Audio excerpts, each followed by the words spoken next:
Well, hello everyone out there. Welcome back to Fandom United, a blockbuster podcast. My name is Geo English, and I hope all of you are doing really well out there. It is the last Thursday in June. We are pretty much right in the middle of blockbuster season with movies, although it hasn't really felt like much of a blockbuster season. I did get a chance to watch Bad Boys Ride or Die earlier this past week, which I'll be talking about later with my buddy Keith. And I will say right now, I really enjoyed that movie more than I thought I would for a fourth installment. I just was wondering how much more they could milk this franchise, but they actually surprised me, and we'll talk about it why later on. And look forward to a fun conversation. It's been a few weeks since I've been on YouTube, been doing this stream, and I do apologize about that. It's due to a number of reasons, availability and exhaustion. Exhaustion's a big one. Times have been a little bit rough, and I'm not the only one. A lot of people out there are going through a lot of stuff, and I actually want to take a moment to shed some light on some of that while it's still the month of June, and talk a little bit about Men's Mental Health Awareness Month. Um, as you guys know, mental health has only gotten more and more of a spotlight on it, especially in the last 10 years. Um, I feel like it's something that's talked about, but I still feel like it's something that people are uncomfortable talking about it unless somebody else brings it up. So I'm bringing it up here right now, and just want to share some recent experiences that I've had, and what I do today to help stay on top of my mental health, and make sure everything's good up here. Because it's a really outdated thought to just brush it off and bury your feelings and emotions down below and not not talk about it. That could lead you down a dark road, as we've seen many times through the media and social media online as well. um, for me, mental health is really important. It's really important for me. um, it's funny, the older I get as an adult, the more and more I look back on the habits of today, the mannerisms of today, the behavioral patterns of today, and how that goes back to things I've experienced growing up in my childhood, adolescence, and even young adult. And people talk a lot about self-reflection and spending some time with yourself. Um, Silence, quiet can be a dangerous game. Not a lot of people are comfortable sitting in silence. They always have to have something to distract them, whether it's background noise or music constantly. But every now and then I feel like there will come a point to where you gotta face the music. And I've really done a lot to practice that over these past few years. Um, when I'm not feeling right, I tend to show behavioral patterns and push my negative energy onto others. And I recognized that some years back and decided to do something about it. And, started practicing more healthier habits, listening to podcasts. Podcasts are a huge thing for me. And, we all have our preferences, but I like to listen to, there's a gentleman by the name of I think is Jay Shetty, and he talks a lot about, you know, positive mindset and, growth as human beings, and how important it is to take care of yourselves, and not necessarily always expect others to do the same for you, because without you, you cannot be a provider to others, or whatever role you play in other people's important lives. So you definitely have to take care of yourself. So I listen to those type of podcasts to kind of just break away.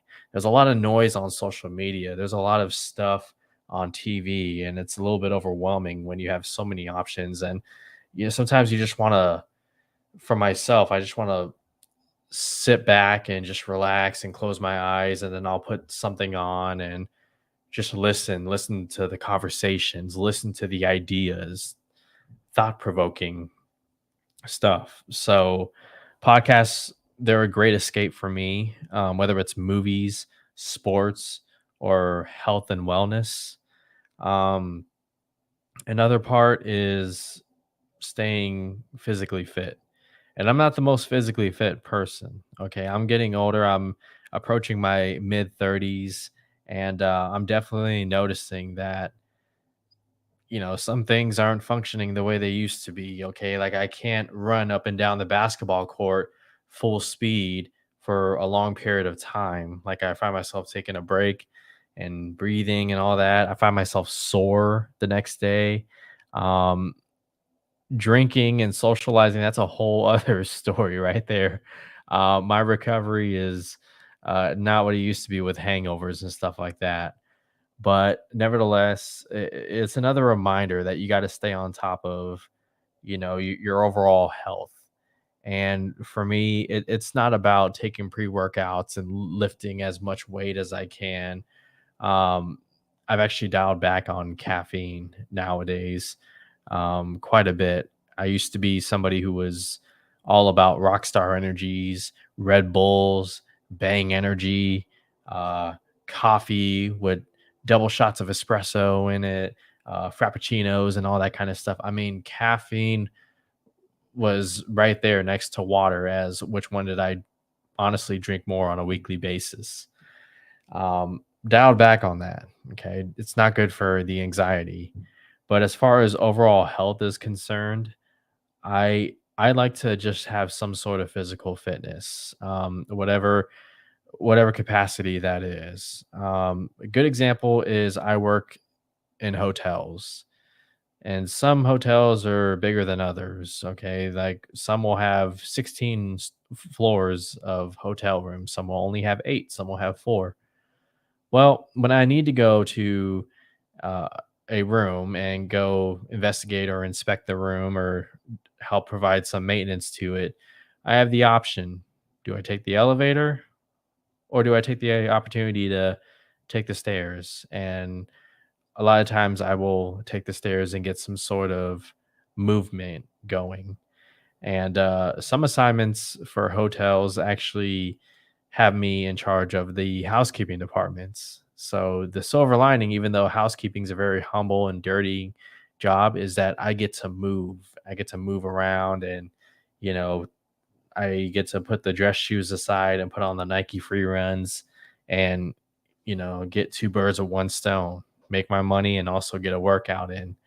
So my advice to people out there, even if you don't go to a gym, is find those opportunities, whether it's, in your workplace, or taking a walk around the neighborhood, um, and, spending some time out there, your local parks, whatever it is, getting some sunlight. Okay. Vitamin D deficiency is a big thing in today's world. So get out there and get your breath of fresh air. So yeah. I just wanted to talk about mental health awareness month, especially for men. Okay, um, we all have our go-to people. Let's keep going to them, whoever that might be. I actually had a buddy who I don't hear from as much these days, but he called me up and we talked on the phone for a little bit, and it was nice to hear from him. And make sure you check in on your loved ones as well. I didn't want to go too much further into that because this is a movie blockbuster podcast, but I also, from time to time, want to talk about things that are important to me. Okay. And so, once again, Mental Health Awareness Month for men. Okay. Stay fit, get that exercise in, listen to podcasts or whatever helps you escape, and talk to people. Talk to people when you feel it's necessary. And yeah, so that's what I wanted to shed some light on. And let's talk a little bit about Fandom United Live. It's been a while. It's been a couple of weeks. You know, organizing these podcasts is actually harder than one might believe, especially when you're so busy with your day jobs and commitments, responsibilities, and all that. Um, for a moment, I actually thought about putting this thing on ice and going on a bit of a hiatus because it wasn't exactly going the way I had hoped it would go, for a number of reasons. The biggest one being having my own preconceived notions and expectations. Um, but we're right in the middle of blockbuster season. We got a movie coming out next month, Deadpool and Wolverine, and I'm not going to give up. I'm going to keep trying. And so what I've tried to do now is every Thursday I'm going to stream a little bit earlier at around 7 p.m. Pacific time.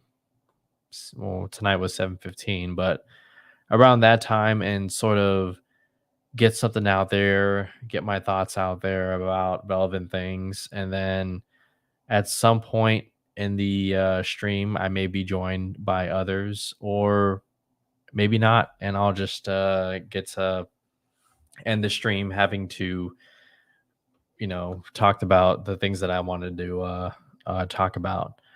Um, so still expect Thursday streams going forward, and hopefully I can get some more guests to join in, including Amaru, who's all the way in New York, and hoping to talk to him soon.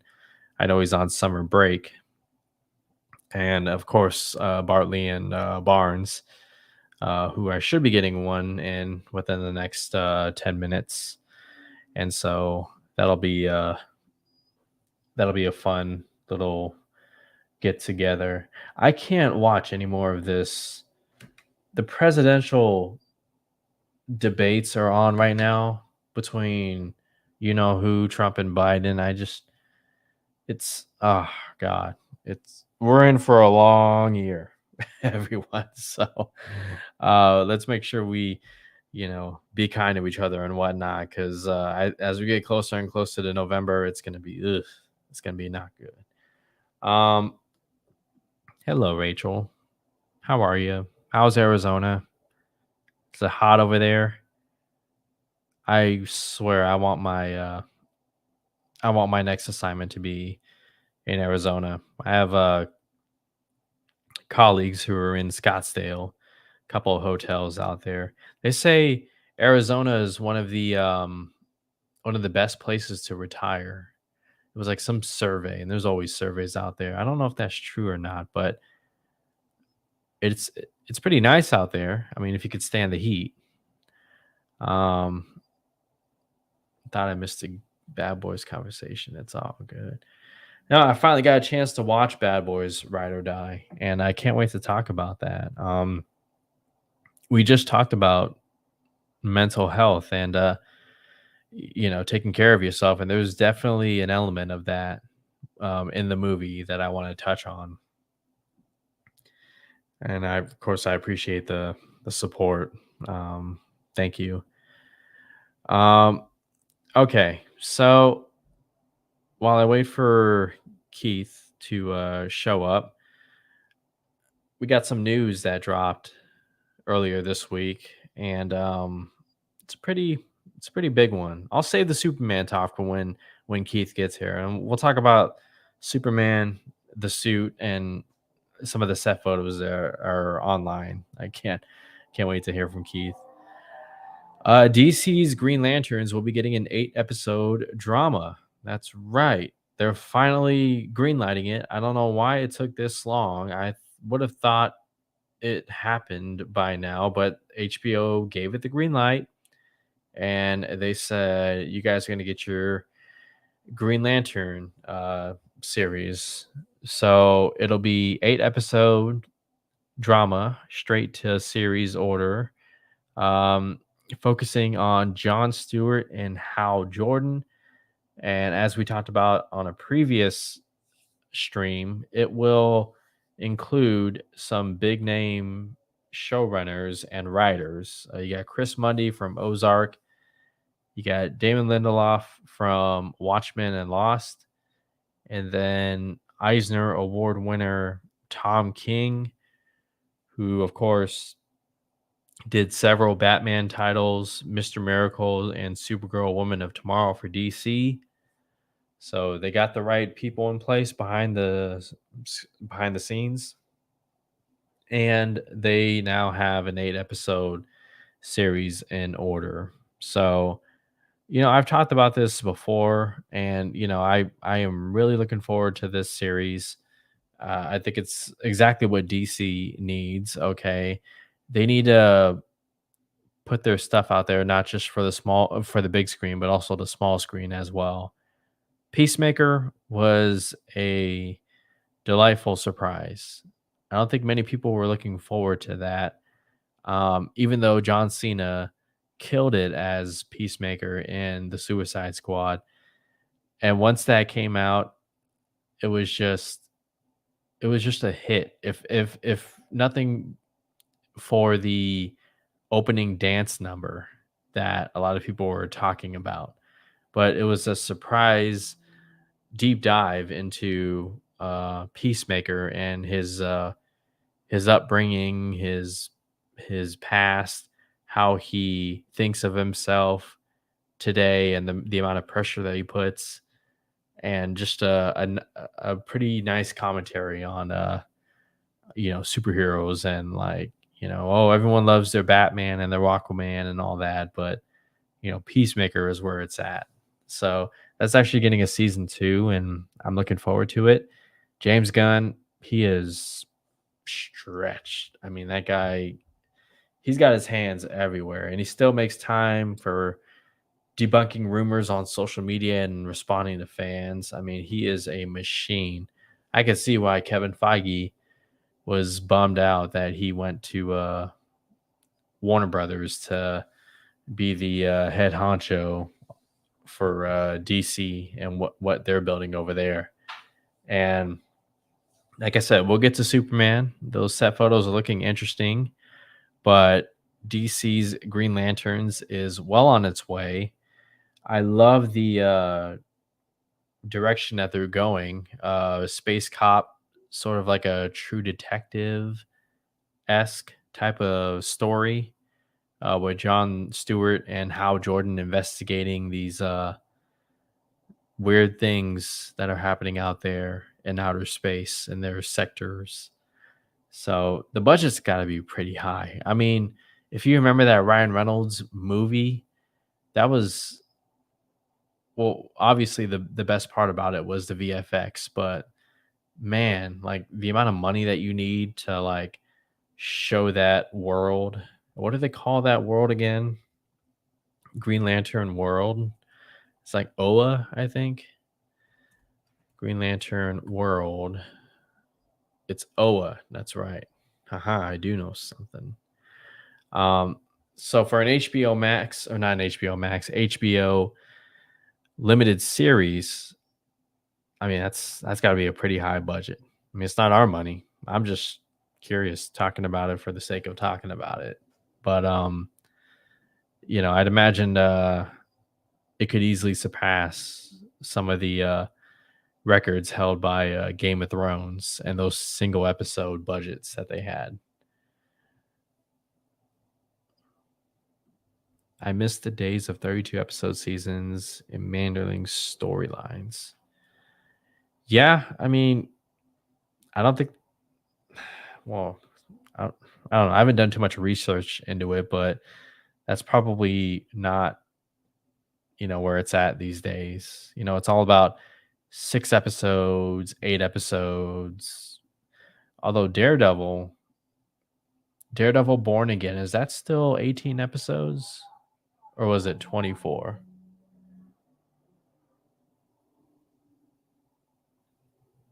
My hotel room is right next to an on ramp here in Petaluma, California, and people are always getting pulled over. They're always getting pulled over. Yeah, speaking of space cops and cops, okay. um, 8 episodes isn't enough for Green Lantern. Who knows? I do like it. That's 8 hours of a story. Um, they're going the true detective route with what kind of vibe they're trying to give, and I think a lot of us are just going to be happy to see Green Lanterns again. I mean, it's been a long time. I mean, we all make fun of that Ryan Reynolds movie in 2011, but damn, like nearly 14 years, they could have done more with the character in the time in between.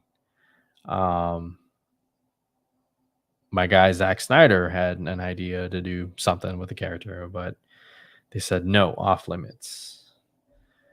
Um, so yeah, there it is. We're getting that Green Lantern series officially, 8 episodes, and where it ties into the DC universe, we'll see. We shall see. Okay, let's jump from DC to Marvel. And what the hell is going on with this Blade movie? It's already losing some actors that I was actually looking forward to seeing in this movie.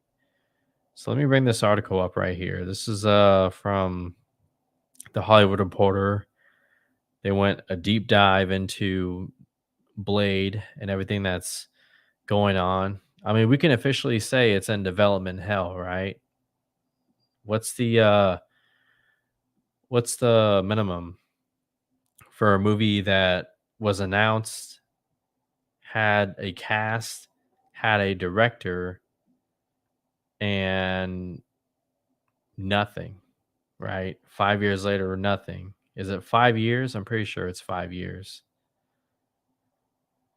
Why can't Blade cut through development hell? There we go. THR is calling it development hell. So there it is right there. And this article basically goes through suffering another setback. Blade lost another director. This director was handpicked by Mahershala Ali. Mahershala Ali coming off of that Oscar win for The Green Book back in 2019 and was at that Comic-Con that summer to announce Blade. And then ever since then, it's just been delay after delay after delay. And, even Mahershala Ali's attorney is, saying this is, kind of a crazy, crazy thing in all of his years to like go through this amount of delays. And this section of the article right here kind of gives you an idea of the many scribes, writers who have tried to tackle this. In February 2021, you had Watchmen writer Stacy to pen the script, and Mahershala Ali was attached, right?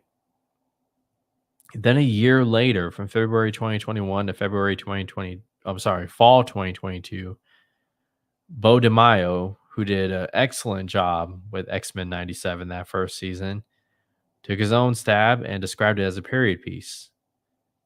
April 2023. So let's say 6 months later. With the writer's strike looming, Marvel gets True Detective creator Nick Pizzolatto to write. He previously worked with Mahershala Ali on season 3 of True Detective, which I haven't seen yet. Fast forward to that fall, 2023. After losing its original director, Marvel went for Michael Starberry, When They See Us, to write the script with a new director, Jan Demange. That guy was handpicked, like I said, by Mahershala Ali. Well, that same time frame, the studio hires Michael Green, who did Logan and Blade Runner, and we all got excited about that. I remember when this was announced, to write, as well as Michael Starberry. So that was fall of last year, excuse me, and then summer. Jan Demaj exits, who is Mahershala Ali's handpicked guy. Marvel brings in Eric Pearson, who did Thor, Ragnarok, Blade, sorry, Black Widow, and Fantastic Four, to finally get it over the finish line. So that's quite a bit. That's quite a bit for the well-oiled machine that Marvel is. And look, the difference with me, guys, is I for many years I was considered a DC stan, a cultist, this and that. The difference with me is I'm not afraid to give some tough love when necessary. And I have with DC in the past. And so anybody who still thinks I'm picking on Marvel, I think this right here warrants some criticism. And my concern is just how much longer Mahershala Ali wants to be attached. I'm pretty sure he's in his late 40s. He's 50. Mahershala Ali does not look 50. I hope to look as incredible as he does when I get to his age. Um, so you have to assume the earliest they could shoot this movie would be next year, right? When he's 51. And then the movie comes out and all that. Like, how much more longer does he want to continue holding out to be Blade? Is what I'm saying. Okay, this is not like Robert Downey Jr. Coming in and just putting a camera up close to his face while he's inside the Iron Man mask, and like he doesn't have to be in the suit like he was in the first two movies. He could do a lot of motion capture. You can only do so much with a character like Blade. Okay, you still, as an actor, have to be there and like willing to do some of the fight choreography and stunts and all that. And I'm not saying Mahershala Ali is not capable of it, but he's also never been in a Marvel production before. Well, I take that back. If you include Luke Cage, where he was Cottonmouth, but like that was more of a role of him as a businessman. Okay, we're talking about Blade here. Okay, swords, guns, fighting vampires, kicking ass. A little bit different of a role. So I guess this is his second time in a Marvel production, but he's taken on a much larger character, potentially his own franchise that could lead to a team up movie like the Midnight Suns. And so I know that's a group, a name that a lot of Marvel fans are excited about and would love to see. But you got to hurry up, okay? You got to hurry up. It's been 5 years. That's a long time.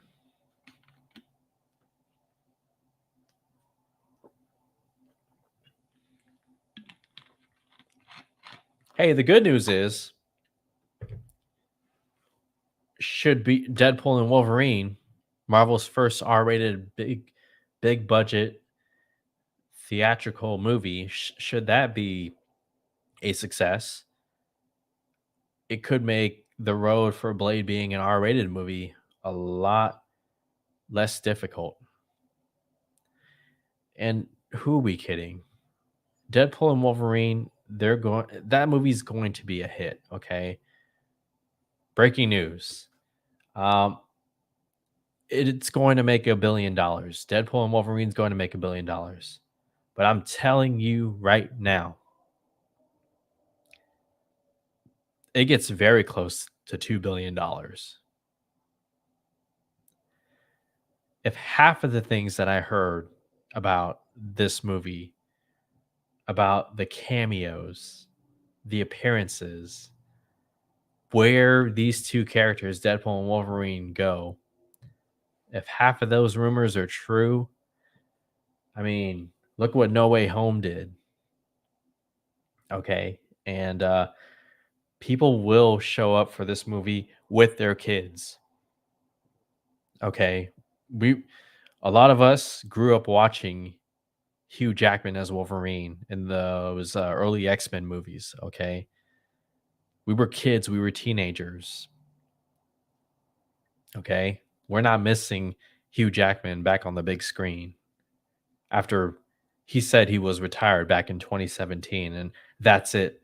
Door closed. No Wolverine and Deadpool on the big screen. No, it's less than a month away. And so if that movie is a massive hit, R-rated, the good news about this Blade being delayed is that now the road towards an R-rated movie becomes a lot easier, as opposed to if this movie didn't have the 5-year delay and came out in 2022 or 23. So there's always a silver lining. Speaking of Blade and the MCU and what's going on with Mahershala Ali, we have a big fan of this potential franchise series showing up, Mr. Keith Barnes. Yes, sir. Welcome back to Fandom United Live, man. It's been a while.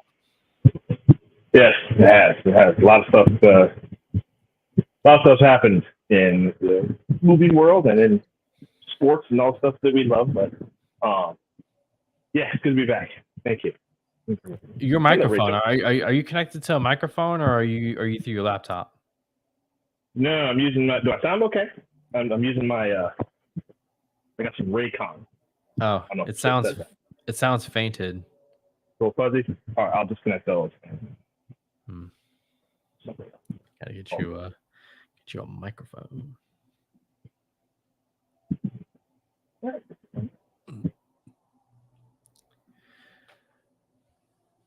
Yeah, we were just talking about Blade and its delays.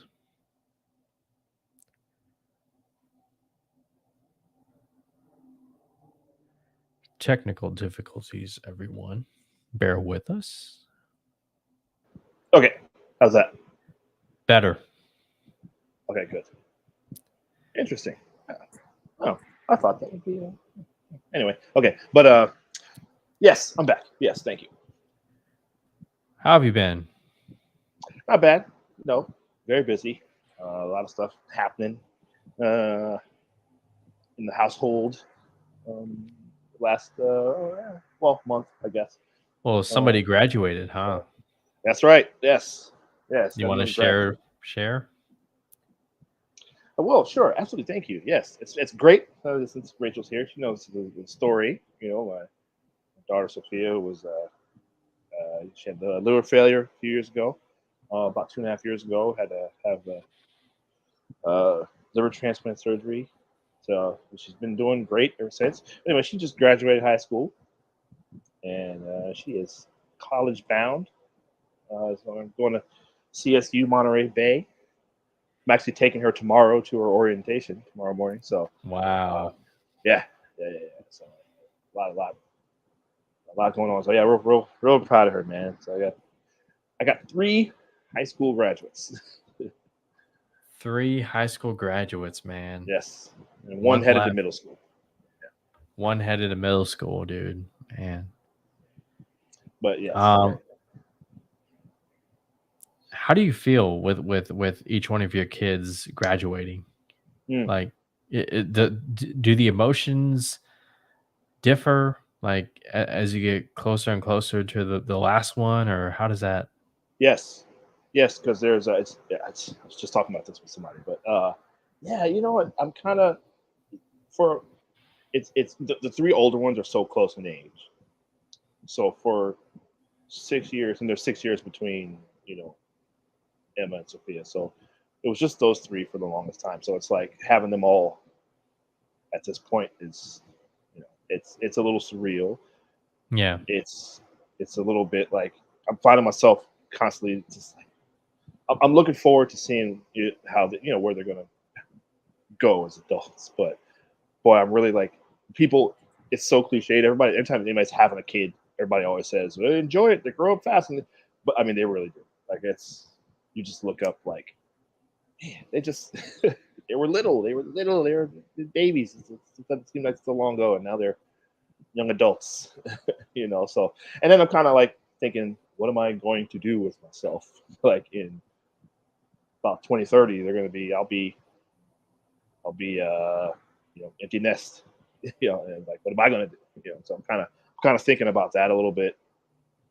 Um, so, but yeah, it's I'm proud. I'm definitely proud, and it makes me I'm happy.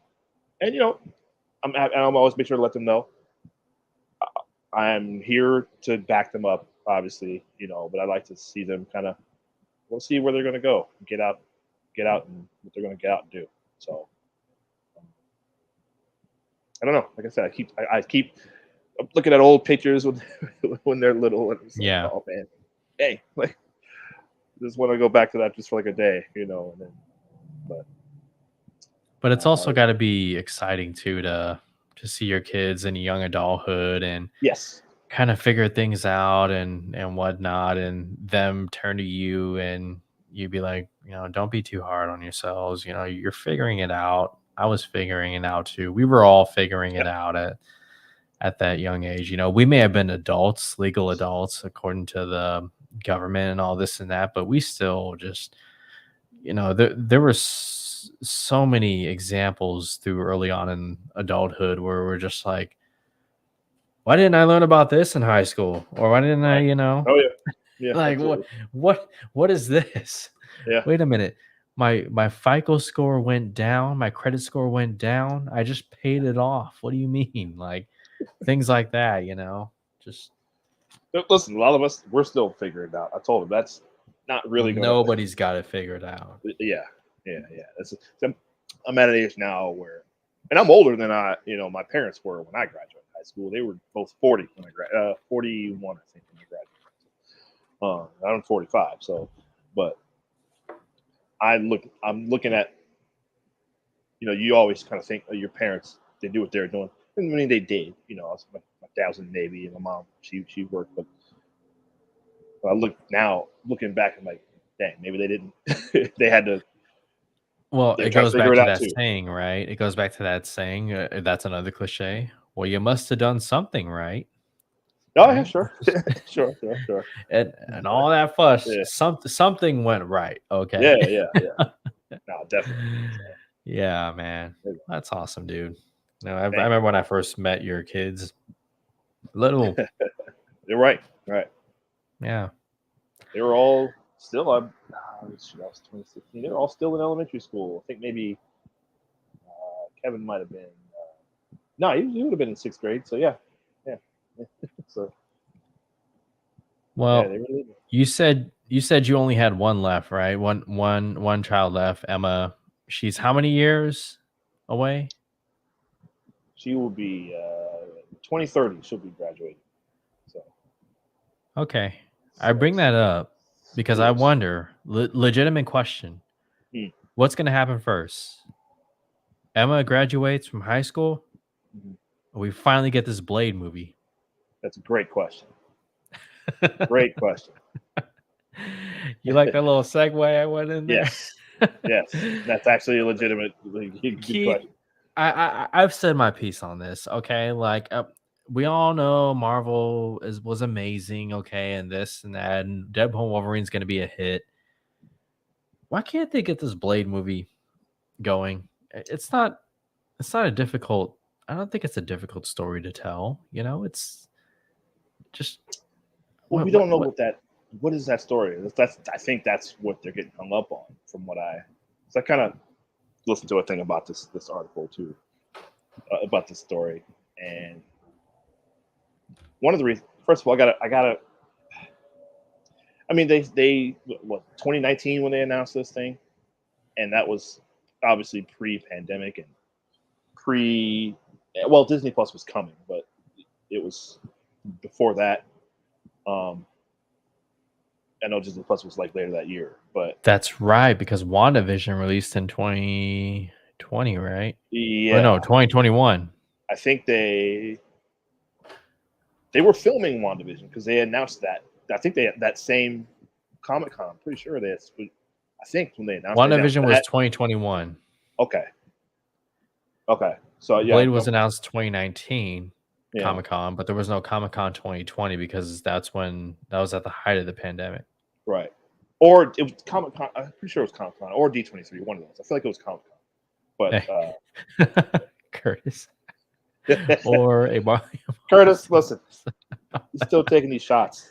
Okay, Bartley Barnes. Hey, I'm here, Curtis. Okay, this Hey, is Barley and Barnes is here. Okay, it's like when you go to Macy's and you see Toys R Us section on the third floor. It's like, okay, they're here now. Okay, they're with me.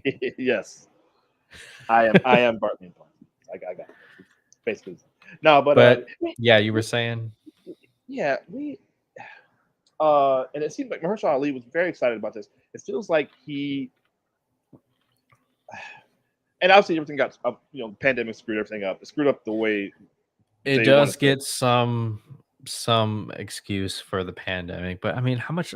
Well, because they We're you remember we're they halfway to changed some of this. 2025. How much more are we gonna say the pandemic? Oh no, no. Well, what I mean, well, the only reason I say that is because I feel like they maybe that was announced at a time where they remember they want, and we both have read that MCU book, so I wonder Oh if yeah, this is one of these projects where they just wanted to just put out a whole bunch of stuff, and because they've been in quantity over quality mode for the last few years, um, and I and wonder that's if this, what is also addressed in this article too. right, Is the Blade was not a priority to them. It got right, lost in the there you shuffle.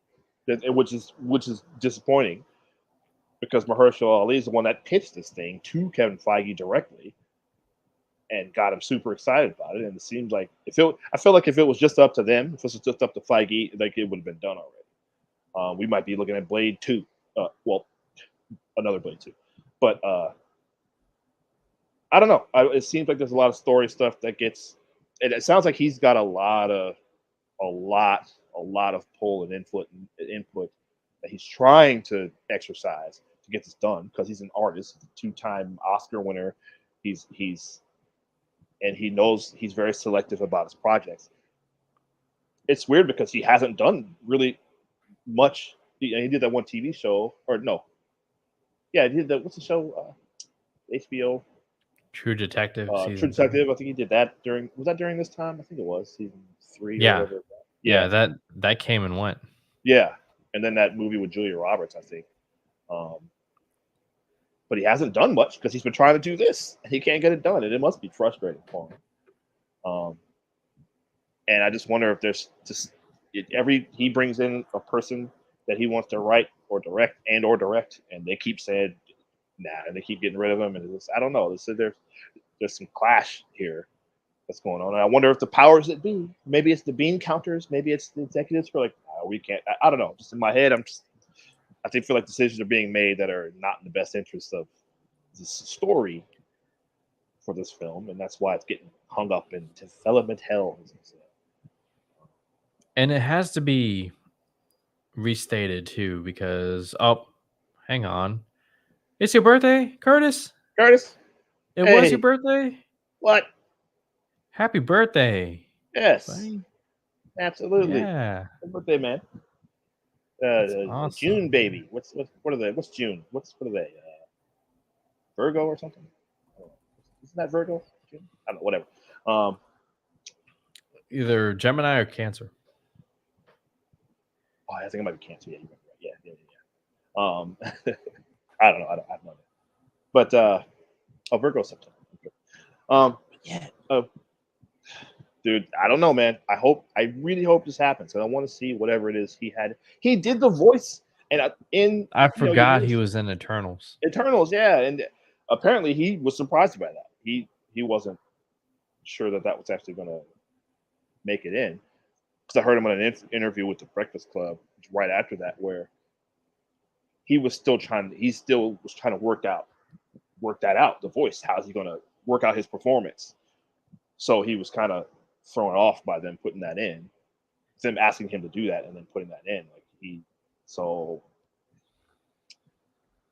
I don't know, a lot of hurdles to get this done. It shouldn't be this hard. This is feeling like the Edgar Wright Ant-Man situation happening again, you know.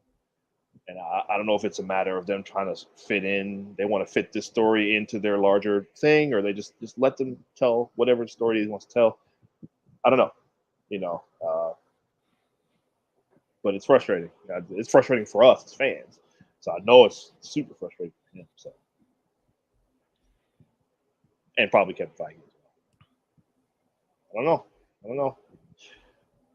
I know based on that book, it's questionable decisions among some of the higher ups.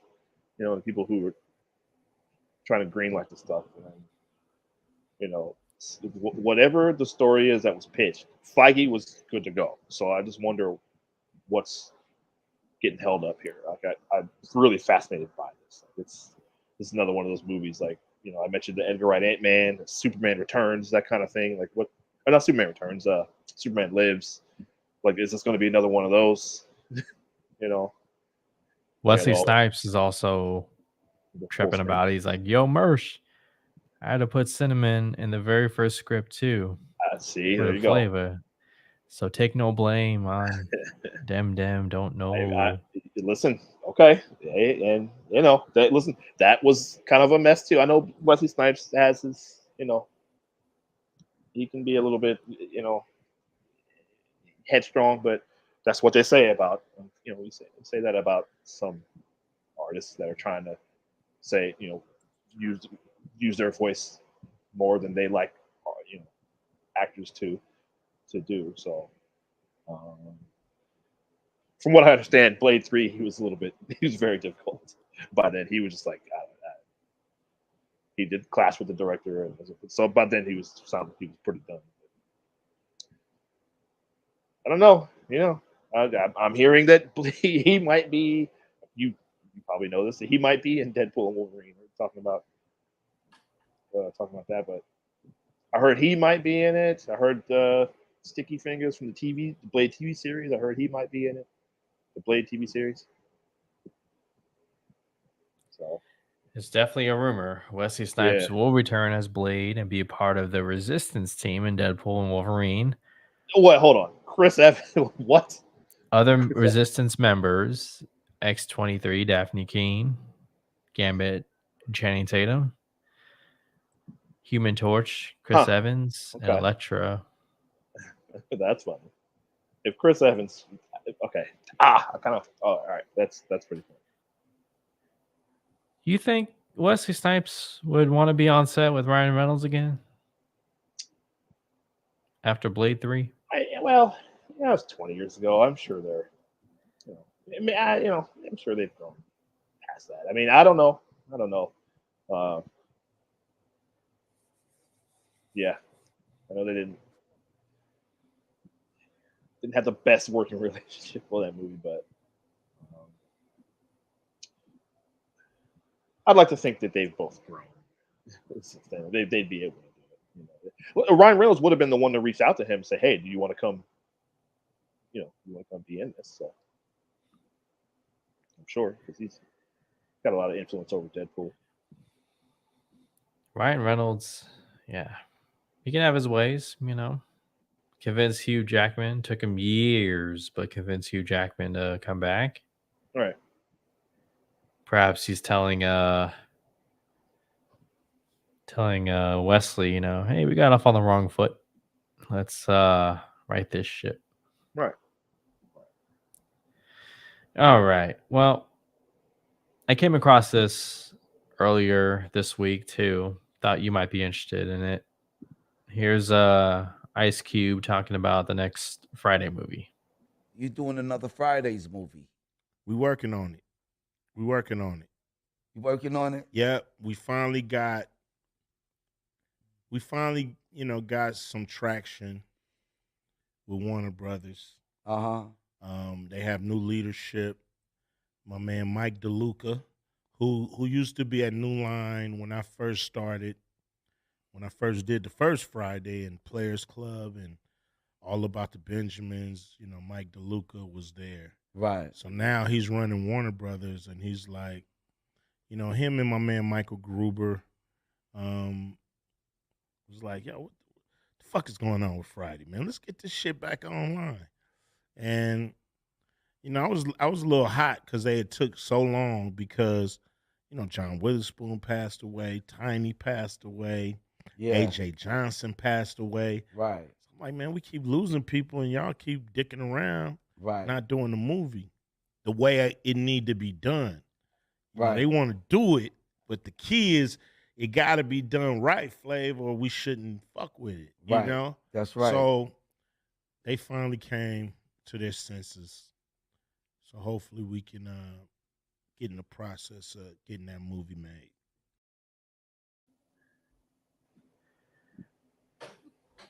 The last Friday movie, what was it? Friday After Next?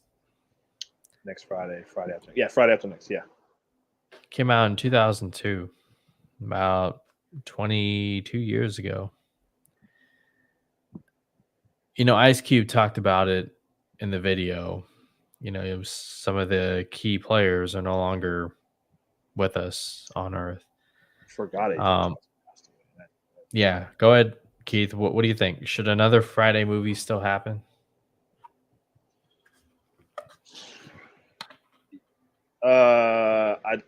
Yeah. But also, I mean, God, we've been hearing this. Cube's been saying this for years. There's been a lot of back and forth. Chris Tucker's been. He had a stand up on Netflix maybe, I don't know, 6-7 years ago or something. He was on the stand up, said, I'm not doing it. Stop asking me, please. He was joking about it, but he's been saying for years he's not doing it. Sometimes there was a lot of back and forth with him saying, yeah, I'll do it. And maybe, I don't know, him and Cube, I guess, kind of were having some issues, I guess, over his pay. He became a megastar right after that. Obviously that he was a, stand-up comedian world and all that stuff, but like between that put him into stardom, and then obviously Rush Hour shot him into superstardom. And that, it sounds like, was kind of the issue with him, why he didn't return, for the sequels, because he's like, hey man, I'm a big star now. I gotta get. He was a $20 million guy. Yeah. And the whole budget of the movie was probably $20 million, so they're like, we can't pay that. But I don't know. I don't know. I think it's Mike Epps, obviously, big, comedy star as well, so he would return. But yeah, I mean, I'd like to see it. I don't know. He's just right about losing. Losing John Witherspoon and Tiny Lister. That would be big losses for that. It'd be tough to do those without those guys. And of course, AJ Johnson, who played the crackhead Ezel. It'd be great to see where he is now if he was still here. But I kind of wonder if maybe the time has passed, but I wouldn't be mad if they made it. But I kind of feel like if you do, you gotta get Chris Tucker on board. So. Yeah, I think if another Friday movie happens, look, Mike Epps was great. He's funny, but next Friday, you can't help but think about the character of Smokey. And where is he? And he was briefly mentioned in the movie, but even if we got Chris Tucker, are we getting the same Smokey character? Like, is it? Well, I don't know. How did maybe he runs a dispensary, right? Because it's legal now. Like, what do we do? Like, I would love. I mean, got to incorporate that in there. I don't know, man. Like, you gotta. Kevin Hart, you know, I think was that his first movie? I think it might have been. Friday After Next. I think it might have been. Maybe I might be wrong. Yeah. We'll see. I mean, I don't know. Cat Williams. I don't know. I don't know if he'll do it. Cat Williams. Yeah, that's. You got to get him. You know. I wonder if there's. I don't know how he feels about Mike Epson. I think he might be cool with him, Chris Tucker, but I think if Cat Williams is in it, I don't think Kevin Hart would be in it. But Kevin Hart and Ice Cube are tight now, you know, so they're doing some movies together. So didn't Cat Williams call out pretty much everyone? Yes. Yes, there are a lot of, particularly Kevin Hart. He's basically sounded off on him a lot. He's been doing it for years. He's taking shots at him for years. He's basically like Kevin Hart's basically took his career. He says he feels. So. Yeah, maybe you know. I don't know, but that character is nearly iconic. Cat Williams' character. So I would really love to have like. I think you got to get him back too. You know. Now that I'm talking about it, yeah, I do want to see it. I hope they do. I hope they can get it. Yeah, it would still be fun. Yeah, they would. It wouldn't feel the same, obviously, but I think they could make it fun too. So yeah. Regina King, get Regina King back. You know, as a sister. I mean, there's a lot of. It'd be tough, like I said, without John Witherspoon, but and the other. But you can still. There's a lot of people came through in those movies. Yes. Q, get it done. I hope they get it done. Warner Brothers, I guess you said. Yeah, I hope. Let's go. Come on. Oh, Warner Brothers, come on, guys. Well, you know, we're bringing back Beverly Hills Cop and another Bad Boys, and we had the Coming to America 2 a few years ago. Like, this is kind of the era for bringing those old comedies back. You know, they remade White Man's Can't Jump, which was not very good, but we can do another Friday. Why not? I'm excited for Beverly Hills Cop releasing next week. Yes, super excited. I wish it was in theater, but I'll gladly watch it at home. 4th of July weekend, man. Yeah. And see, that's why it's like, I don't know. Has it really felt like blockbuster season to you? Not yet. Well, this was a year kind of everything was delayed to next year and beyond. So like, this year was, I kind of knew, going in, like, this was going to be kind of that's why all the articles and people online and videos and YouTube, I'm just talking about what's wrong with box office in Hollywood. I'm like, this is not, the big stuff's coming later. Like, so we still can't gauge. There are a million factors going into that, but we'll really see if the box office, how it bounces back next year. That's when because that's when all the stuff's starting to come. Deadpool Wolverine's going to make I heard you say $2 billion. Ooh, that's pretty. I think it's going to get close to $2 billion. We'll see. I'm curious about that. I think if it's good, absolutely. I think it definitely can. So, because we've had some billion-dollar movies that I did not expect post-pandemic, that I didn't expect. So maybe. And the fact that there's pretty much nothing around it, I think you might be right. You might be right there, but you might be on something. But when all the stuff starts coming out next year, then we'll see. Like, it's going to really be blockbustery stuff. next in 25, 26 for sure. If a bunch of stuff hits during those 2 years, then I think we'd be like, all right, Hollywood's fine. They still got stuff, still got to deal with streaming and people's viewing habits have changed. And it's an election year, so who knows what kind of things will be happening in the next year or two. But I think the true test will be next year. But this year, it's gonna be quiet. It's like, I was trying to think of a sports analogy. I can't think of it. I don't know. But it's like one of those years in free agency in the NBA where there's not like a lot of big free agents. There's just like some decent ones, and kind of nobody really changes teams. So it's kind of re-sign. I don't know if that's a good. Rachel, I might have lost Rachel with that. It's to the point where I'm almost like I'm actually kind of looking forward to Twisters. Me too. Yeah. Twister, my parents loved Twister, so I went to see that with them when it came out. So Twister was kind of got a soft spot for that movie. But I'm looking forward to that. It looks all right. I think it looks decent. Let's see, it'll be good. Yeah, we'll see. I don't know. Let's talk about a movie that we both have seen. And well, that's a good point, Rachel. Well, no, people forget about the strikes and how much of an impact all that disruption had. That's right. Yeah, absolutely. Yeah, that seems like it was just a year ago. It seems like distant past, but that was just barely a year ago that was happening. Yeah, the writer's strike. That's right. Yeah.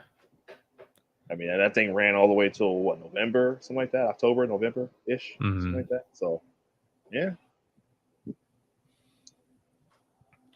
All right, let's talk Bad Boys Ride or Die. I got a chance to watch this movie earlier this week. Finally. Okay. Have you seen it? I have not seen it. I haven't been able. I did have one opportunity where I probably could have or should have gone, but I didn't take it. But yeah, I've been so busy, I haven't been able to get out and see it, and I'm upset because I'm hearing such good things, man. I'm hearing people are really liking it. So the movie. But I don't care about. You can go ahead and spoil it. I don't care. I don't mind. Well, the movie flies by pretty quickly. It's a good runtime, good pace. Martin Lawrence and Will Smith, they're as great as ever. It's right here. Martin Lawrence is he's actually like a scene stealer. Oh, that warms my heart to hear. Yeah. I mean, because all these movies are focused on Mike Lowry and Will Smith and all that stuff. But this one, yeah, Martin Lawrence, he's the star in this one. He's the Batman. They found a way to bring back the captain, Joe Pantoliano. Pantoliano, yeah. So I thought that was clever. Man, the director is Adi and Bilal. The way they shoot action with Bad Boys, the creativity. Like, I don't know if you saw that behind the scenes where Will Smith and Martin Lawrence, they're using their guns, but they're also turning the cameras as well. Yeah, that was cool. Let me see if I could find that, because that's what really like made me go, oh, okay. Like, what kind of action are we gonna get in this movie? Here it is. I found it right here. This sequence in particular was just badass. It was awesome to watch. And let's bring it up here.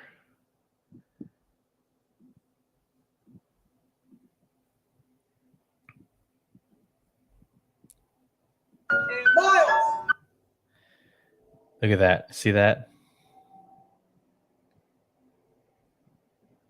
That's pretty cool. Yeah.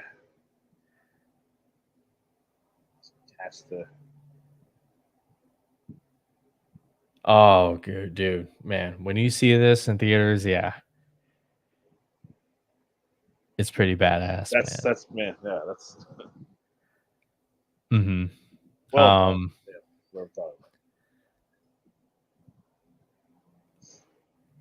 They haven't chosen a director for Spider-Man 4 yet, but I would really like to see them either get the job or give them the Miles Morales movie. There you go.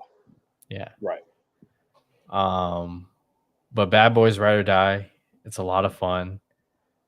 Good action, really good pace. And I talked about this earlier. What this franchise does so smartly is it's very aware that Mike Lowry and Marcus Burnett, they're not young anymore. Right. They're older.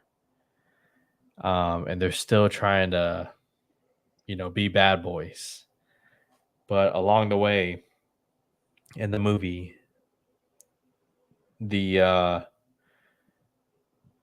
let's just say the fact that they're not young again gets brought up in different ways. Particularly with Will Smith's character. Right. And it felt real. Like that's one of the bigger things I appreciated was just how real it felt. Even though it's a movie, it's an action movie and whatnot, like because you've spent so much time with these characters and you enjoy seeing them together, that when they go through real life problems and problems that you can absolutely relate to, it just makes the scene, the context more the story more intense. Mm-hmm. And I really appreciated that. It's not just, it is a summer flick. It's absolutely a summer blockbuster flick, popcorn flick and all that, but there's weight to the story. There's weight to these characters. And it's not just, the rinse and repeat cycle, it's something that, I think you'll be surprised like many other people and will find yourself enjoying. And yeah, I had a really good time watching it. Okay, I'm gonna try to might see it tomorrow. Rachel enjoyed it. Yeah, I'm very happy to hear that. Guys on either side of her were rolling with laughter. Yeah, that's good. That's listen. Well, you're gonna get the laughs for sure. Reggie, oh man, yeah, Reggie was a big surprise. You remember the Reggie character, right? Was he in 2? He was in 2. Yeah. Have you seen 3? The kid, I still haven't seen 3. Okay, watch 3 before you. You think I should watch 3 first? Okay. Watch 3. Right. Yeah. All right. Okay. That was the kid. Was the kid in 2 that was coming to take? Mm-hmm. Yeah. Okay. I like the same actor. This character. Huh? Is it the same actor? I think so. Yeah. Oh, okay. All right. Good. All right. Yeah. Okay. Good. Yeah. Definitely go check it out. It's a really, really good time. 3 before. Okay. I can't. I don't know why I still haven't seen 3. I have no idea. I just got this. Kind of came quickly and went, and it's kind of just got distracted by everything else. But okay, no, I'm definitely in. Definitely. I mean, those are two. Just those two guys are those are two of my heroes. I wanted to be, teenager in the '90s. Like I wanted to be literally them. Those are the two guys I wanted to be funny and be an entertainer. If I would be an actor or a comedian or whatever, and those are the two biggest influences. So yeah. And it for me, it sets up the future to where I wouldn't mind seeing some of the supporting characters in like a spinoff or something. Okay. Oh, I like that. Okay, that's good to hear. Just a testament to these directors, you All right. know. What else have they done? They people love did 3 as well. they did Bad Boys. They did Batgirl, but we know what happened with that I didn't one. know that. That was them. Yep. Interesting. I wonder if we'll ever see that movie. Maybe somewhere way down the road. Yeah. That's interesting. I didn't know that. Okay.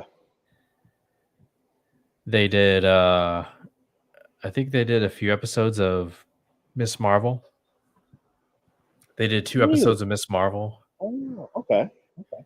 Yep. which I haven't seen that series, but I will watch those 2 episodes for I sure. love it. I love that series. I thought it was great. Yeah, I really enjoyed it. So, okay. And like I said, I hope these guys get they deserve so much credit, man. For I know you haven't seen Bad Boys yet, but these 2 guys right here, I'll share the screen. They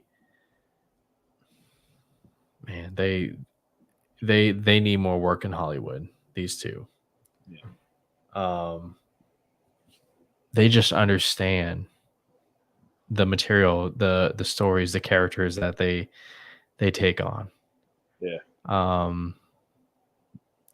Almost in the same tier as Phil Lord and Chris Miller, you know. Just Okay, right. yeah. These 2 guys, I would love to see them in a Spider-Man movie. Yeah. Either Tom Holland's Spider-Man movie or give them Miles Morales. I like that idea. Yeah. I like that idea a lot. Yeah. So Bad Boys Ride or Die, Keith, check it out. Those of you who have seen it, I'm pretty sure you're a fan of it. If you're not, let me know in the chat. Let us know. Yeah, okay. Yeah, it is the same actor. Yeah. Play Reggie. Man, I'm telling you what they did, man. Like okay. I watched it midday. There was only 3 people in the auditorium with me, and even they were laughing and just clapping, and having a good time, and it made me wish I was there with a Opening a larger crowd. or something. Yeah. Yeah. So I have to quickly mention, because it happened. Even if you're not a fan of the National Basketball League Association, you surely have heard of the Boston Celtics. And they did it. They did it, everyone. They won the NBA Finals this year. I was so happy. I was wondering for a while now just how much I was cursed as a sports fan. It's been a rough 5 years as a 49er fan and as a Boston Celtics fan. 2 teams who the last 5 years have been some of the top teams in their respective leagues, and they've gotten close to winning championships, but they came and fell short at the very end. In 2019, the 49ers lost to the Kansas City Chiefs. They lost again this past year. And, I couldn't hear the end of it. In 2022, the Boston Celtics lost to the Golden State Warriors. That was very painful. And every year since then, they've either made the playoffs, the conference finals. They flirted with the NBA finals. And they finally won. They finally won. Yeah. God, I I've can't not tell had you how much of a relief it is as a sports fan to just it almost felt like the Snyder Cut getting released and just being like, I can finally rest in peace because I have it, and it's just a truly amazing thing to see. they still don't get the credit that they deserve. Okay, there's people all over the internet saying, They have the easiest path to. they had the easiest path. I hate that. Tatum is this, Tatum is that, and he's trying too hard and all that. I block it out. Whatever. Okay, it's a long off season. Okay, keep doing that. I'm gonna keep celebrating and feeling good about the team winning. I'm happy for Jaylen Brown, who was this past season's most highest paid player in the NBA. Huge contract. Yeah, huge contract. And now he's a NBA Immediate champion and a finals MVP. So you can say whatever you want about the contract, but I think his accolades speak for themselves. Worth it. Kind of warrant the contract. They're bringing back everybody, so they're going to run it back. I hope that the players who were battling injuries actually get some time off and don't come back at the start of next season. Like, take your time. You know which players I'm talking about, Keith. So, Boston Celtics, NBA champs. Let's go. I have ordinarily, I loathe and despise the Boston Celtics, but not the Celtics themselves, but mostly just for all New England Boston sports teams. But when my cousin played there, my cousin, I don't know if you remember D Brown, but he's my cousin, second cousin, my mom's cousin. Played for Celtics like 30 years ago. Wait a minute. Hold on. You said you have a cousin who played for the Boston Celtics, and you've never told me this.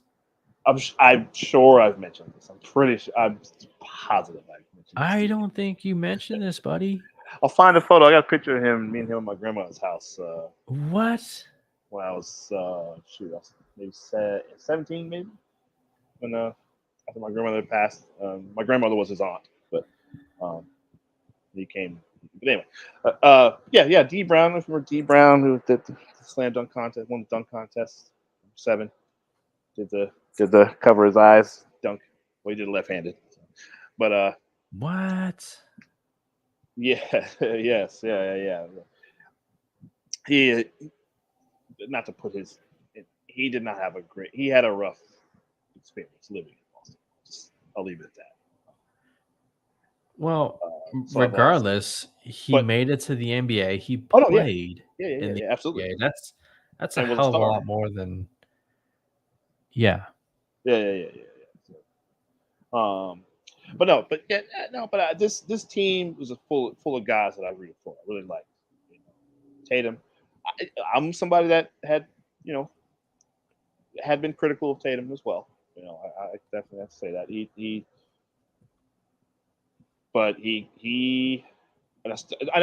for me, it's just sometimes his style of play. I'm just like, stop shooting. Get to the jumpers, yes. shooting. You're 6'9", post up, get to the basket. Like, you're just anyway. But who am I to listen? He became a great distributor. I mean, having 11 assists in that clinching game, game 5 rather. He did that throughout. He had a few games like that throughout the playoffs. I was very impressed with that. I wonder if he was okay, kind of letting other people. Drew Holiday and Derek White. Those are your. Jaylen Brown, yes, he's the MVP, of course, but like the biggest differences were those two guys. Man. That made all the difference in the world, and that put them over the top. I mean, having an elite defender like Drew Holiday on your team, like there's a reason the Bucks. They said like they couldn't believe they let Drew Holiday get the Bucks let him get away, and I know they traded him to get Dame, but. To let him go to Boston, like that was as soon as he went there, I was like, they're gonna win the title. They got an elite defender, clutch shot maker. He makes plays on both ends of the court that will win you games. It's not a coincidence. That's a great photo. Great How about Tatum. that photo right there? Yeah, That's that's man. great. That's say what you will about Tatum, about Celtics, dude. That's man.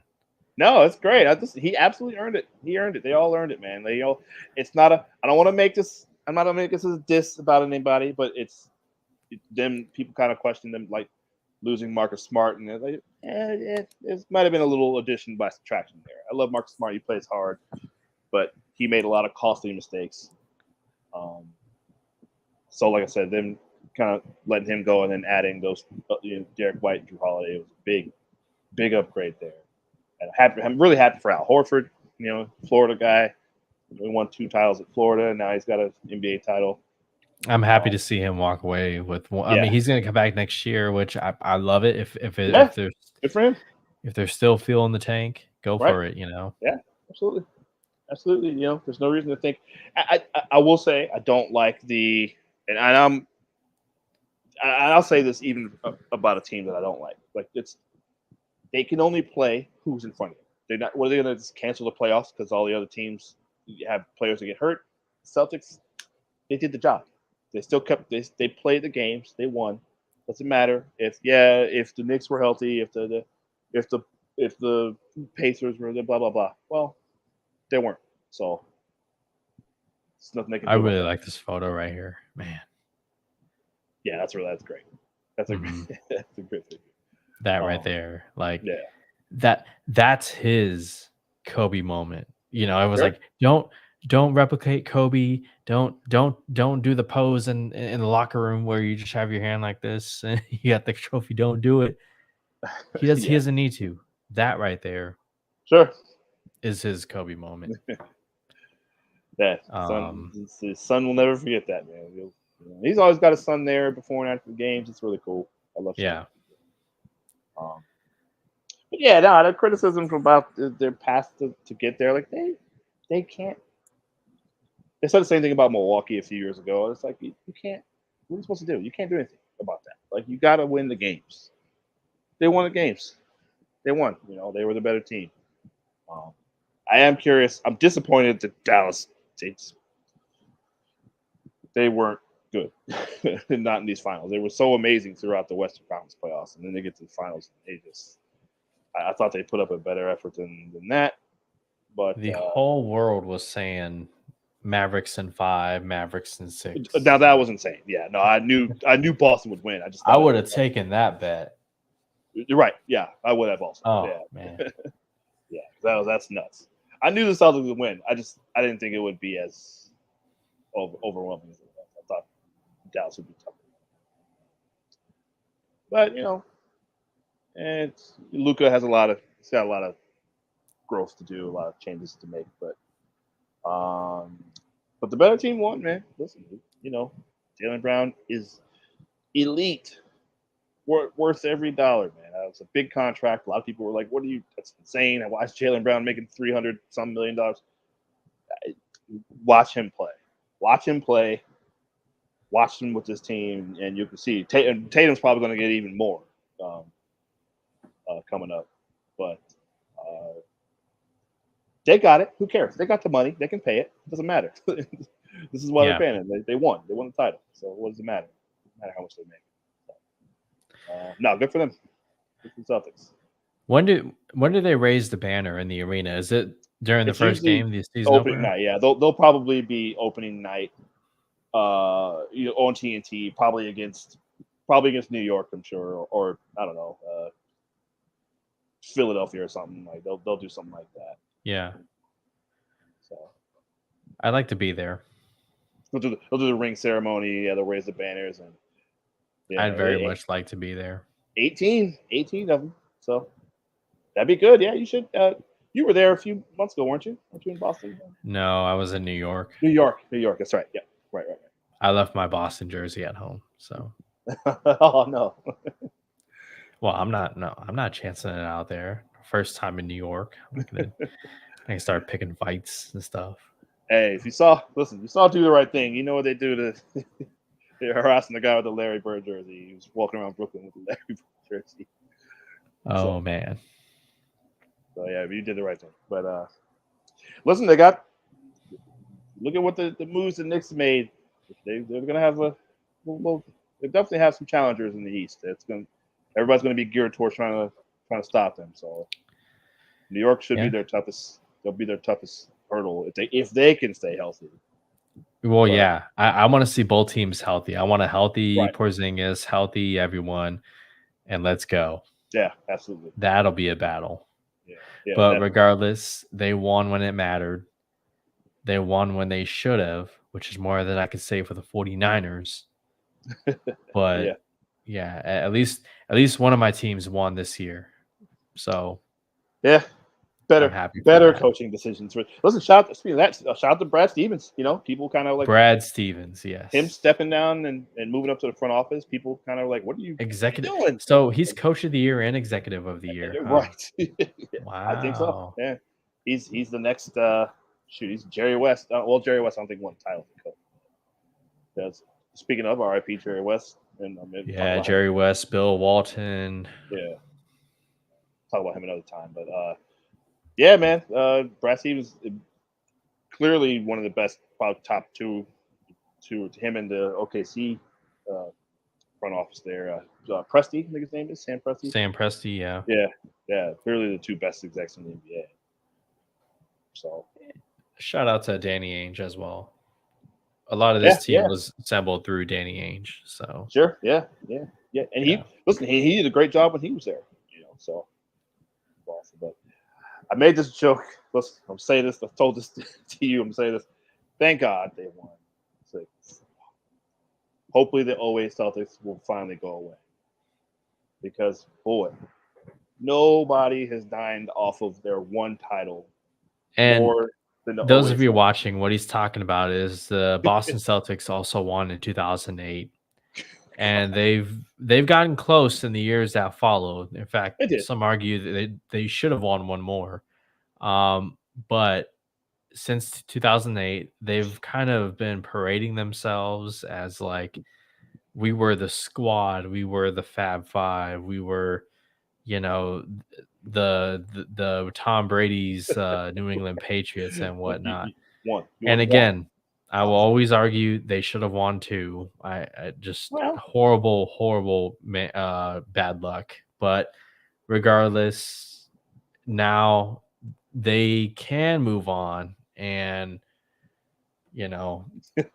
they can celebrate the 2024 Boston Celtics. Listen, they have. Paul Pierce absolutely has been. It's like he never left the team, huh? Right. It's like he's still on the team. He played for 3 other teams after he left Boston. But yeah, he's a Celtic. He's always going to be a Celtic. I'm mad that he didn't retire or something. But, no, good for that. I'm glad for him.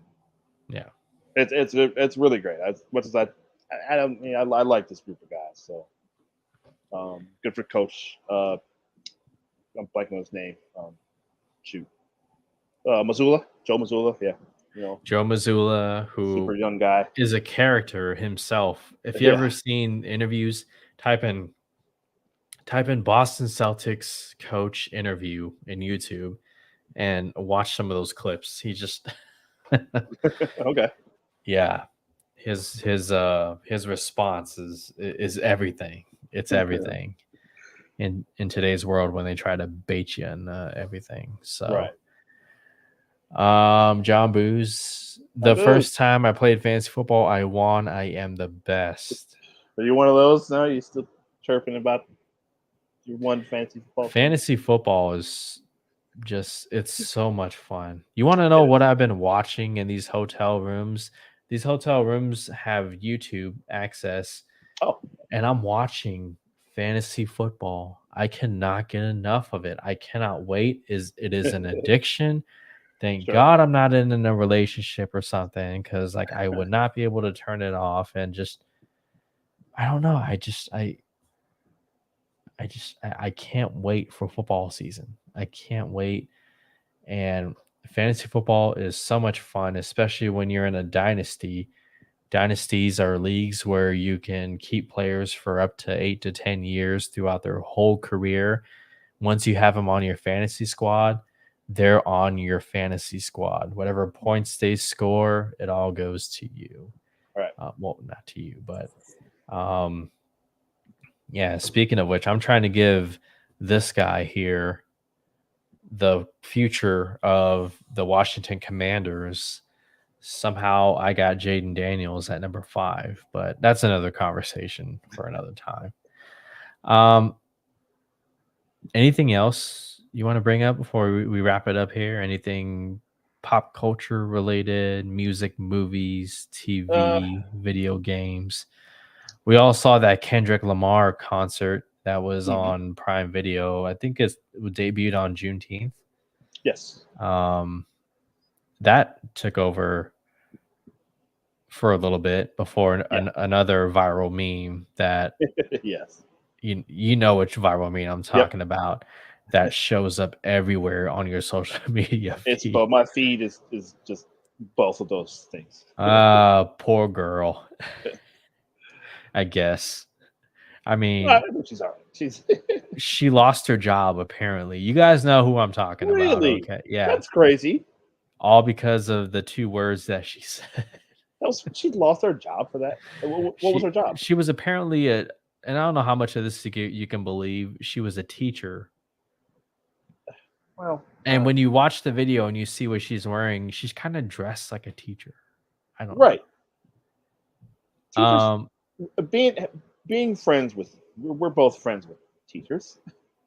They're regular people, right? Like they're allowed to go have fun and be humans, be adults. Okay. If you're around we're talking about Hawk Tua, girl. Yes. Yes. I mean, okay. Well, hope she gets another job. We're adults. We could talk. She could, in today's climate, she could totally capitalize off of it if she wanted to. I'm not saying it's right or anything, but like, if she is a teacher. Oh, yeah, John Booz. Yeah. Oh, John Booz, you're a teacher? No, okay, middle school teacher.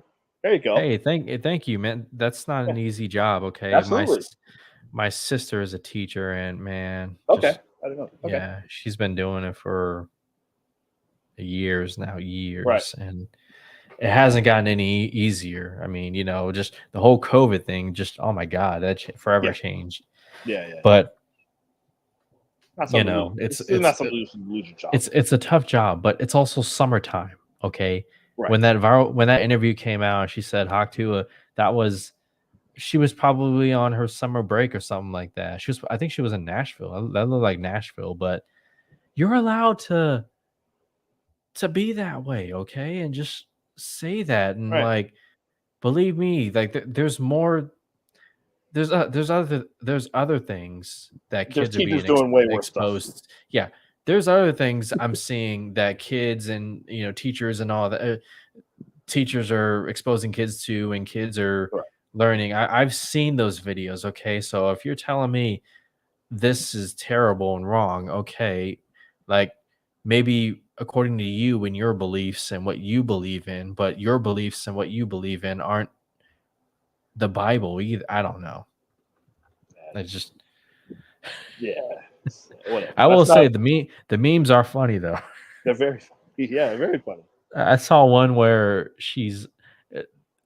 it's so the classic Mortal Kombat game where after you beat the guy, it goes it does that thing where you could do a fatality. And the character of Reptile, he's pretty much, he has reptile powers. He can pull off his mask and spit venom. Reptile pulls off the mask, and then the girl goes Hawk 2 and then gets the acid on it. That's funny. That's funny.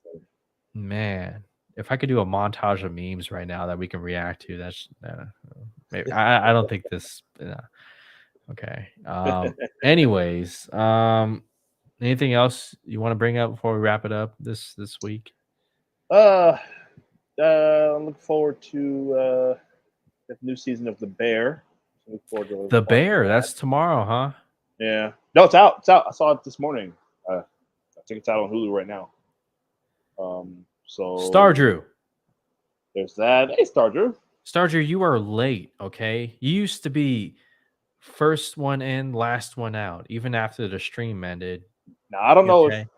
maybe our friend, okay, our buddy was maybe doing the stream. I don't know. No, Oh, he was. Jake? No, Jake wasn't doing a stream. Was he? Okay, I was gonna say if you were over there, And check in here. POV is done. So what's your excuse, Right. What are you Star doing? Drew? Yeah, what's going You're on? supposed to be over here. Yeah, come on. Okay. Um, I better see you earlier next week, okay? Well, Booze, okay, you were napping, okay? We you're talked about teaching. age and health and stuff like yeah. I'm all for napping. I will allow Drew, that. you're in Canada, okay? The Stanley Cup playoffs are over, okay? Edmonton nearly, or not Edmonton, yeah. The Who won? I'm Oilers, tripping. The Oilers they almost came back from 3-0. nearly, yes, which would have Rachel, in been the history of sports, no playoff matchup, a team that was down 3-0 in a best of 7 has ever come back. The Stanley Cup Finals, the hockey finals, that apparently almost it's been happened. 3 times I think Where it almost happened. where I think they've either come back and forced the game 7 or I saw that it's only been 3 times. That's where The I can't remember. Celtics last Yeah, year, yeah, they were down that's right. 3-0 against Miami. That's right. That was a year ago. You're right. Yeah, that's right. Yeah. So yeah, Star Drew, Edmonton came real close. Better see you early next week, buddy. Yes. Anyways, no, I'm happy you guys are here. I appreciate it. Yes, absolutely, man. These are our friends. But, yeah, look forward to the Bear. The boys. I need to watch the Bear. I love the Bear. Is so good. Man. And you know what I'm excited about? I have 2 full seasons, and by the time I'm done with the 2 full seasons, the 3rd full season will already be done. There you go. Yeah. And they're 30 minutes, so you can go through it really quick. You know, I caught up. I had watched season 1, but I caught up on season 2 really quickly, just over a couple of days. Is the Bear? So it's a cooking show basically. It's all about restaurant and cooking and stuff. And yes, is it like that Bradley Cooper movie Burnt? Yes, that's a good comparison. Yes. So if I like that Burnt movie with Bradley Cooper, I will like this. Yes. If I like Jon Favreau's Chef movie, I will like this. Yes. There's there's plenty of backstory. It's really great. There's the cameos, or well, say the cast and the cameos in the show are insane. I'll just tell you that. You'll be like, oh my god, like there's a lot of people. And the guy from Fantastic Four is in there, right? Yes. The one who's playing the Thing. Yes. Fantastic Four. He's in this show as well. So he's in the show. The lead, Jeremy Allen. Jeremy Allen White. Jeremy Allen White. White, I think his name. Yeah, I know people want him to be Wolverine. The internet wants him to be Wolverine. I mean, I don't know, but he was in the Iron Claw. Yes. Yeah. So I gotta watch that. But he's great. It's very, very good. There's a lot, like I said, a lot of great cameos. It's good. It's beautifully shot. Like if you're a cinematography nerd like me, it's incredibly shot show. It's a great show. It's very funny. I absolutely love it. So I think you'll really get into it. Like I said, it's short. It's only 30 minutes. So yeah. We'll get through it. They're digestible episodes, not 1 hour Game of Thrones. Oh, right. Are you into House of Dragons at all? No. No. How's that going? I haven't started the 2nd season yet, but I hear good things about it. Right. That's what I've heard. Yeah. Yeah. Let's talk to Jacob about that. I know he's probably watching. I need to start The Acolyte. Listen. I don't mind it. Okay, I know. You've seen it? Yeah, I've been watching. Yeah. Are you up to date? Yes. Yeah. Well, talk about it a little bit. The Acolyte. Okay. Yeah. It's I've seen worse. Okay, I've seen better. You've seen worse Star Wars, but I've seen worse. It's not the worst thing, and some of the acting's not the best, but guess a lot of Star Wars. There's a lot of bad acting in a lot of Star Wars. So a lot of people don't want to admit that, but it's not. Yeah, look at Mark Hamill in A New Hope. He had some cringe moments. There's a lot of that, and so it's been throughout Star Wars. But some of the writing's not great. There's some dialogue stuff. Okay, but there was not this past episode. No, yeah, this past Episode 4 was not paced well.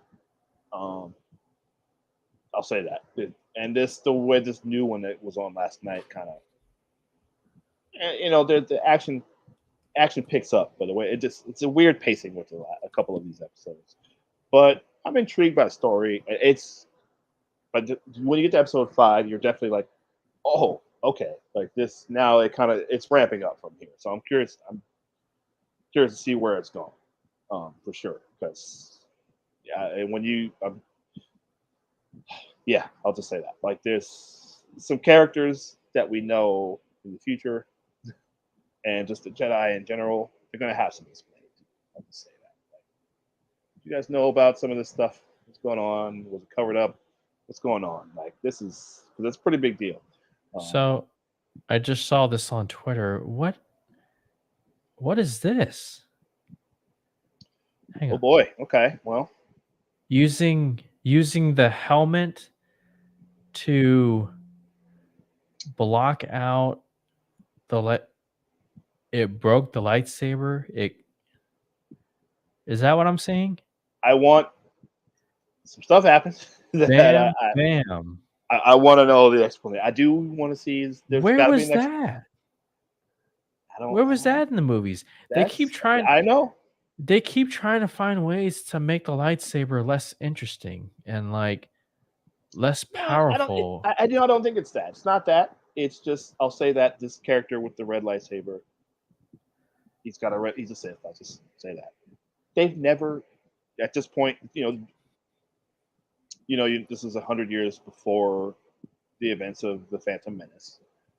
So at this point, they're not even thinking about anybody else using the Force, using a lightsaber, being this powerful. So I just think, and I don't know what this guy's been doing, but bam, no one's ever seen anything like this. Look, so I haven't seen it yet. I'm not shitting on the Acolyte here, okay? Sure. I'm that's not what I'm doing. I'm just I'm caught off, okay? Let me watch it in context. Right, okay? yeah. But it's like when you see it, you'll see okay, like but just listen, this dude is it's like do you like it? Do you like this right here? This whole concept of break. So my daughter and I, Charlize and I were watching and we had questions. We have questions like how is he doing this? How did he do this? But again, this man's super powerful. There's a musical thing. There's like a music that plays with him that I'll let you hear it. Well, you got to hear, and you'll kind of okay. There's something going on with this dude that is. There's a familiar music that plays with this character, and I wonder if that's going to tie. I don't know, but tie to how powerful this dude is, and this Who dude is and why. Is that that's the bad guy right there? It's Jason from The Good Place. Who was weird to see him playing this kind of person, like a menacing villain. But yes, bro, I thought that was Sub-Zero. He'd be a great Sub-Zero. I wish he was. Yeah, he'd be very. No, good. The other guy's good as Sub-Zero. Yeah, he is. But he'd be pretty good. But hey, if he's the villain, hell yeah. Well, and that's actually that's a reveal, even though it's pretty clear from a few minutes after you see him. Okay, this is a bad guy, but that actually does get revealed in this episode. But so I think it's fine. It's fine. I'm gonna watch it. The whole thing. I'm gonna watch it. All right, guys. I know what happens. Okay, Sure. The Jedi fall. The dark side takes over for Sure, momentarily. yeah. So I'll ask: does he start off as a good guy? No, he's just kind of a weaselly kind of like some kind of like smuggler type. Not smuggler, but like he's he's kind of a Weasley street dude. And is he like Littlefinger in Game of Thrones? Yes. He's kind of like or he's like Worm Tongue in Lord of the Rings. I don't know if you remember. Yeah, is that the with the dark hair that was kind of hanging around with Saruman? The king of not the king of Rohan. No, not that guy. Yes, yeah, he was kind of keeping him. He was like keeping him under the spell. Yeah. and he was helping Saruman keep him under spell. Yeah, he's kind of like that dude, but then he's the big boss. So okay, like all right. I but see. he has. But the thing is, he has a master, and that's kind of what the mystery is. Well, who's this I guy? see you. X-23, Daphne Keene from She's Logan, awesome. the little Yeah, girl from Logan. she's amazing. I hope she is in Deadpool and Wolverine. I heard she wasn't. Oh, she's totally pulling an Andrew Garfield. She She, gonna be that's in. what. Yeah, I thought that too. Yeah. But she's awesome on this show.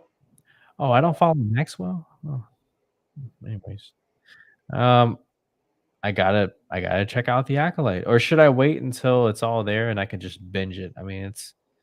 You can probably do that. Are there There, filler episodes? Is it something where it's like I'm well, gonna kind of lose my patience and be like, "Ugh." yes, I will tell you. You push through. So you got to get to. You got episode 3 is great. I think it's really good. 4 is weirdly paced. Like I said, you got to I think once you get to episode 5, I feel like it's ramping up from here on. So you can get through the first 3 episodes. Will be first four episodes. Yeah. But to set it up, there's a mystery that is, like they better finish it off. I will say that they better pay it off. Like I said, they got some things they got to explain. Wait till season 2 to find out. Well, you know what? No more Star Wars TV shows. I don't want any more. I'll say that. After Andor, they need to just start making moves again. Like this. Stop. They do need to start making movies, but I think there is a place for Star Wars on the TV. There is, but they need to scale it back. So they don't need to. Yeah. Okay. I agree, but I still want to see a pod racing series. Oh, okay. That would be pretty badass. I like that. I'm not mad at that. A pod racing series, or I always enjoy the Star Wars episodes where it focuses on like the smaller village that doesn't have all the weapons, but they find a way to beat, they're the underdogs and they beat the more advanced soldiers and weapons. Like for Mandalorian, that was one of my favorite episodes. Yeah. Yeah. So, yeah. And it was just a AT-ST, like that's just terrorizing this small little village. Yeah, it was one AT. Yeah, that was, and they found a way to overcome it, and they home aloned it. They got creativity, and yeah. So, other than that, I think that's our buddy Gabe here in chat a few minutes ago. Let's see. Shouting out his a fellow teacher right here. Yeah, he's one of the teacher friends I was alluding to. Now I know why Kevin's accepting my trade, because his dad is busy fantasy football. Yeah. So I think that's about it. I do want to get an Xbox again. I have a PlayStation 5, but I want to get an Xbox. They have a Gears of War prequel video game coming out. Okay. And Gears of War was my back in the day. Right. So nice. Just for that. And yeah. Interesting. So all right. Well, I think that's gonna do it. We're almost at 2 hours. Wow. Well, I'm almost at 2 hours, but thank you for coming in, Keith, and of course hanging out. I think I'm gonna keep this format going every Thursday, where I'll start off the stream at 7 o'clock, and then you hop in anytime, and Jacob, that way it gives him some flexibility too. If he wants to if you can only stay for a short amount of time, you can dip out, but you'll be in. So yeah. And I will get Amaru. Him and I have been in discussions. I'm excited to have Amaru, and so look for that next week. And I just appreciate all of you hanging out. Booze, Curtis, Gabe, Star Drew, Rachel, of course. Thank you guys so much. It means a lot. I know you guys are busy and have lots of things that you could be doing. So I appreciate you spending a little bit of time with us. Always appreciative. And you can follow us on social media at Insider Geo, at Keith Barnes 79. And that's going to do it. Again, Fandom United, a Blockbuster podcast. We are less than a month away from Deadpool and Wolverine. That'll be the talk probably for several weeks after it releases. So get ready for that. Can't wait to see the movie. And that's it. Be well, be safe. We'll see you possibly at some point next week, because I just realized next week is 4th of Thursday. July. Yeah.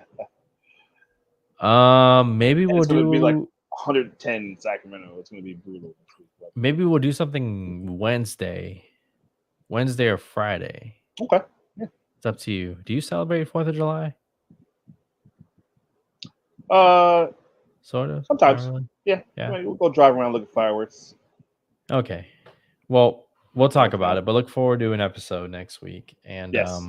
Until stay then, safe. Stay safe, guys, and we'll talk to you later.